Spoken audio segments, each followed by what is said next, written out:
Hi వివోస్, welcome to this channel. So చాలామంది JNTK students అడుగుతూ ఉన్నారు. ఇప్పుడు సాఫ్ట్వేర్ జాబ్ అయినా ఇంక ఏ జాబ్ అయినా కానివ్వండి, ఇప్పుడు అంతా కూడా పాయింట్స్ వైజ్గా ఇస్తున్నారు. మార్కులు పర్సంటేజ్ పరంగా పక్కన పెడితే ఇది చివరిలో వీళ్ళు క్యాలిక్యులేట్ చేసుకుంటున్నారు ఫార్ములా వేసి. బెస్ట్ పాయింట్లు ఎన్ని వస్తే ఇంటర్వ్యూ ప్రాసెస్ వరకు జాబ్కి మీరు ఎన్ని పాయింట్లు తెచ్చుకున్నా అది వాళ్ళకి సాటిస్ఫాక్టరీ ఉండదు. సో అని చెప్పేసి వీళ్ళు అడుగుతూ ఉన్నారు. దాని గురించి చెప్పదలిచాను. ముందుగా అయితే ఇంతవరకు ఈ ఛానల్ సబ్స్క్రైబ్ చేసుకున్న వాళ్ళు సబ్స్క్రైబ్ చేసుకొని వీడియోని లైక్ చేసి షేర్ చేయండి. మీకు డౌట్స్ ఉంటే కాల్ మీ ఫోర్ ద్వారా కాల్ చేయండి. Telugu engineering edition Telegram channel join అవ్వండి. ఈ వీడియోకి ఒక హైప్ ఇవ్వండి. ఇక టాపిక్లో వెళితే ఏంట్రా బాబు అంటే, చాలామంది అడుగుతూ ఉన్నారు. నాకు 7 పాయింట్లు వచ్చినాయి, 8 రాలేదు. నాకు 8 పాయింట్లు వచ్చినాయి, 9 రాలేదు. నాకు 9 వచ్చినాయి, 10 రాలేదు.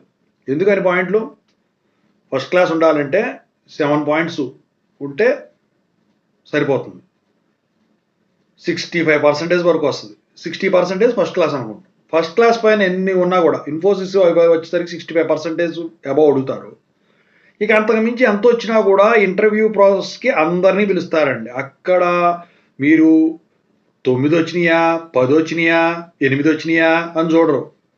మీ దగ్గర టాలెంట్ ఉందా లేదా, రిటర్న్ స్కిల్స్ ఉన్నాయా లేవా. ఏదో గ్రూప్ డిస్కషన్ ఉండేది, ఇప్పుడు అది లేదు, తీసేశారు. ఓకేనా. ఇప్పుడు ఏం చేస్తున్నారు, ఇంటర్వ్యూ, దానికన్నా ముందు టెక్నికల్ ఇంటర్వ్యూ, దానికన్నా ముందు రిటర్న్ టెస్ట్, ఇలా ఉంటుంది. జస్ట్ ఏ మినిట్ అన్నీ కూడా తీసేశారు. కాల్ సెంటర్లో జాబ్లో తప్ప జస్ట్ ఏ మినిట్ ఎక్కడా లేదు.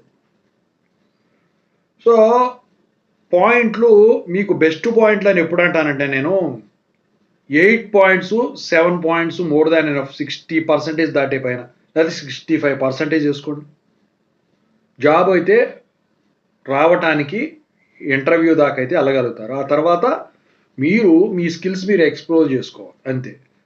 ఇక పాయింట్లు వచ్చిన, రిటర్న్ టెస్ట్ అయిన తర్వాత హెచ్ఆర్లో టెక్నికల్లో తీసుకోలేదు, వచ్చిన తర్వాత కూడా కాల్ లెటర్ కాదు, అపాయింట్మెంట్ ఆర్డర్లు ఇవ్వలేదు అని అంటే ఏం చేసేలేదు. ఎందుకంటే మార్కెట్ డౌన్లో దాని పోయే కుక్కలు 100 అడుగుతాడు, ఏం చేస్తున్నారు మీరు అని.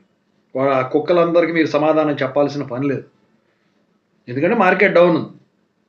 ఎందుకంటే ఇప్పుడు అడ్డదారిని వెళ్ళేవాళ్ళు, జాబులు కొనుక్కొని వెళ్ళేవాళ్ళే ఎక్కువ ఈ ప్రశ్నలు వేస్తూ ఉన్నారు.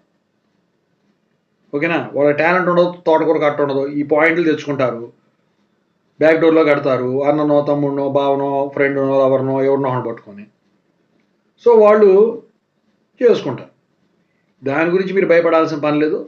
వాళ్ళు ఎవరో తెచ్చుకున్నారు, మీరు తెచ్చుకోలేదు ఇది చెప్పేసి కంపారిజన్ చేసుకుంటే మాత్రం మీరు సంకన అయిపోతారు. సింపుల్గా చెప్పాలంటే, డోంట్ కంపేర్ విత్ అదర్స్. ఈ పాయింట్లు చాలండి. అంత రాలేదు, ఇంత రాలేదు, ఉద్యోగం రాలేదు, ఇది రాలేదు, పాయింట్లు పెరగలేదు, అంతా వద్దు. ఆరోగ్యాన్ని పాడు చేసుకోవడం తప్ప ఏం లేదు. సింపుల్గా నేను చెప్పింది ఒకటేగా, 65% ఉంటే బెస్ట్. నేనైతే పర్సంటేజ్ కన్వర్ట్ చేసుకోండి. నాకు తెలిసి 7 పాయింట్స్ అయితే కన్సిస్టెంట్గా ఉంటే సరిపోతుంది. ఓకేనా. ఇదే అండి.